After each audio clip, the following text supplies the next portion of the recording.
Let's get into a review of Do Not Be Perturbed, My Sweetheart. Or actually, as the film is titled, Don't Worry, Darling. Let's get into it.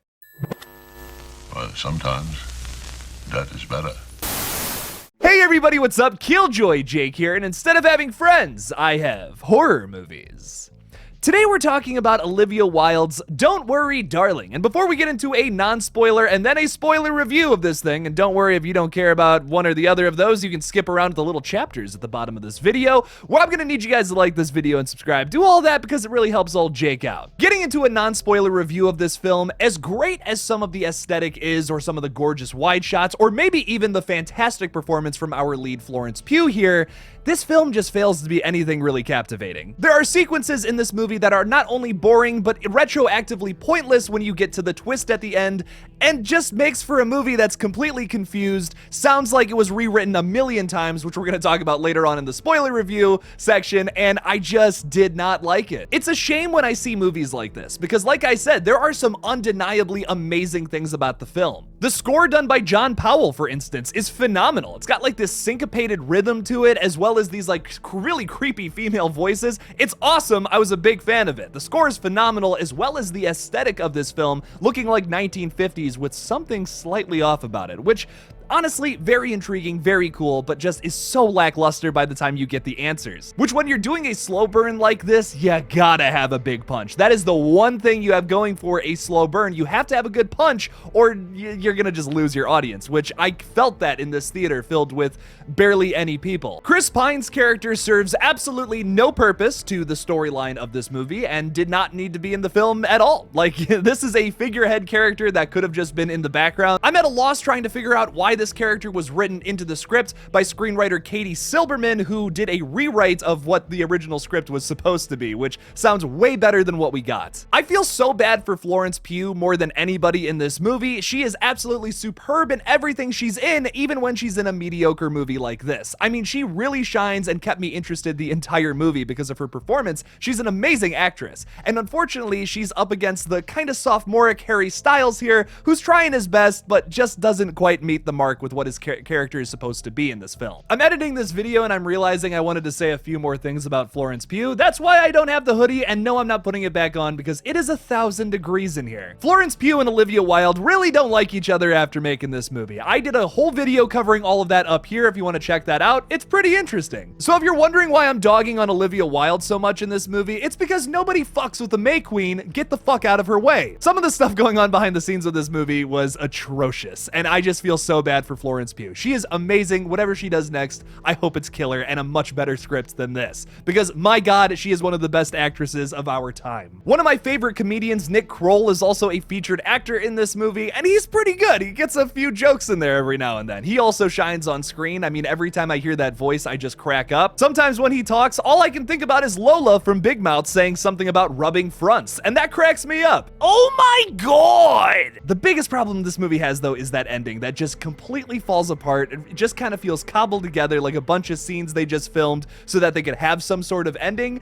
And that's about it. I mean, like, it just kind of ends. Don't Worry, Darling will go out of its way to answer questions that are completely unnecessary, but then leaves you desiring more when it comes to the stuff that matters. And that's such a shame about this film. I genuinely think if this script was in better hands, this would have been a better movie, but the filmmakers just really wanted to force this thing into their own direction, which ultimately ruined the film. So getting into the spoiler section of this video, don't watch any further if you haven't seen this movie. If you want to see what this very lackluster punch is, go check it out in the theaters, I guess. So we're going to talk a little bit about some history about this script, because it's very fascinating and also very confusing, much like this movie. The script for Don't Worry, Darling was written on spec by Carrie and Shane Van Dyke, the grandsons of Dick Van Dyke. It found major industry attention when it was selected as one of the best unproduced scripts of the year in the 2019 Blacklist. This, of course, caught the attention of Olivia Wilde, who set her sights on it being her next directing effort after her acclaimed 2019 movie Booksmart. Speaking of that film, she nabbed screenwriter Katie Silberman to do a complete rewrite of the film after a long bidding war. The big thing that was changed in this time period was the ending of the film, which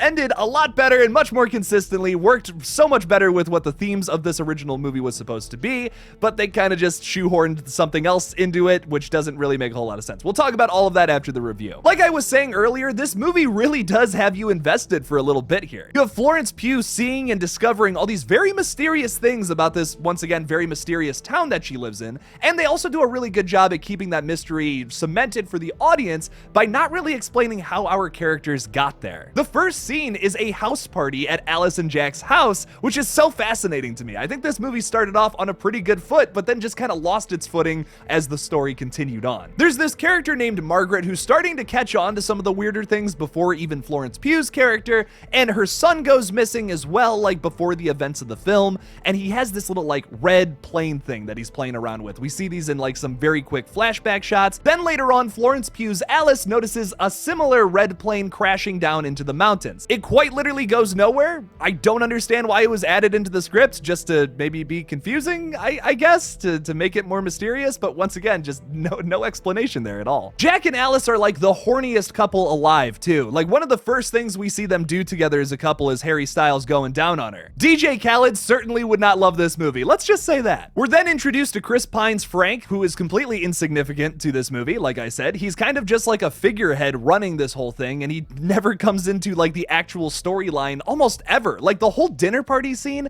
is completely useless because his character never like confronts Florence Pugh. Maybe if at the end she had to kill him to get out of the simulation, okay, cool. But Gemma Chan's character just randomly stabs him, and there's no explanation as to why. She kind of seems like, oh, maybe she was brainwashed into all of this and that kind of thing. And then randomly she's just like, oh, it's my turn now, haha. There's some laughably bad choices in this film, which is truly a shame. Like I said earlier, this film had potential. It really kept me guessing throughout the runtime of it, but then the punch is so lackluster. It's like, I saw that coming from a mile away. There's a few reasons why it doesn't work to me. Like if they have the money and knowledge to do all of this, how much more difficult would it have been for them to have just, constructed this whole city out in the middle of the desert somewhere? Also, if these misogynistic buttholes really wanted to feel powerful over women, then why didn't they just pull a Westworld and create sentient female AI for them to harass? I feel like that's more realistic and also pretty sad. Now, talking about the Van Dyke script for a second, which I find so much more interesting than this movie. In their script, the entire third act takes place mostly in the real world in the 2050s, which is pretty cool. It's like kind of futuristic, has this Matrix feel to it that I think would have been kind of dope. Alice finds a way out of the simulation and realizes her husband has thrown her in here so that they can live together, and it's like,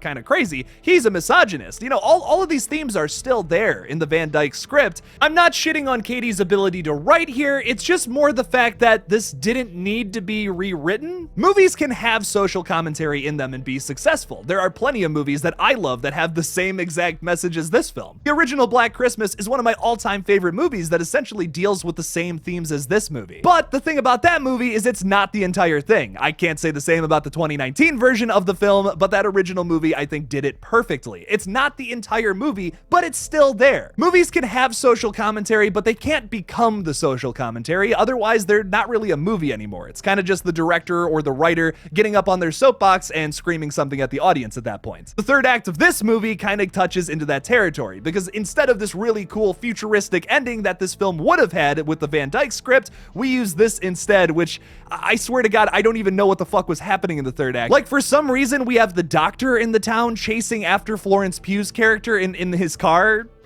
Never gets explained at one point in this movie, which is kind of bizarre to me. And then he crashes headfirst into someone and like fucking dies. The shot of all the dudes in like the red jumpsuits running up this hill though, trying to get Alice, pretty cool shot. Once again, I loved the cinematography at the end of this film, but it just didn't make any fucking sense. The original script just sounds so much more consistent and so much more interesting. I would have loved to have seen them in 2050 in the future with a bunch of like robot technology and all these like futuristic computers and shit, which was something that apparently was going to happen in this movie, but after the rewrites, they just completely cut out all of that cool shit. I don't know what happened in the rewriting process of this script, but I do have a feeling that maybe egos were involved here. And that's all I'm gonna say. Don't Worry Darling gets a 3 out of 10 for me. I really wouldn't go any higher than that. What did you guys think about Don't Worry Darling though? Leave me something about it in the comments below.